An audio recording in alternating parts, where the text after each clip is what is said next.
Understanding Being Snobbish, a guide for English learners. Hello everyone, and welcome to today's English learning video. Today, we're going to explore the meaning and usage of the phrase, being snobbish. This phrase is quite common in English conversations, and understanding it can really help you in both understanding English culture and improving your language skills. Being snobbish refers to the behavior of someone who believes they are better than others, especially in terms of social status, intelligence, or taste. It's often associated with a sense of superiority and a disdainful attitude towards others. This phrase is derived from the word snob, which originally referred to a shoemaker or a shoemaker's apprentice. Over time, its meaning evolved to describe someone who imitates the manners of those higher in society.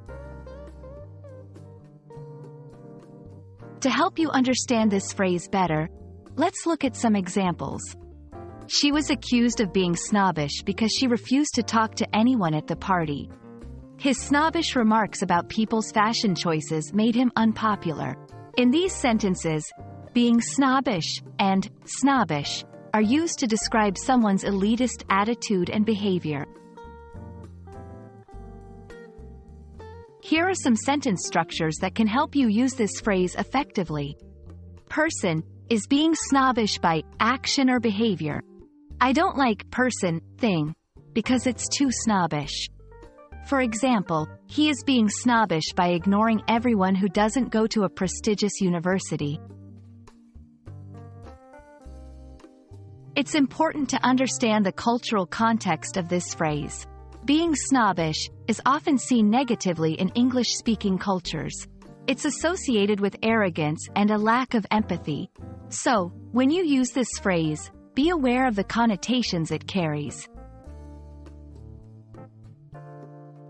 I hope this video has helped you understand the meaning and usage of being snobbish. Remember, learning a language is not just about words and grammar. It's also about understanding the culture and the context in which phrases are used.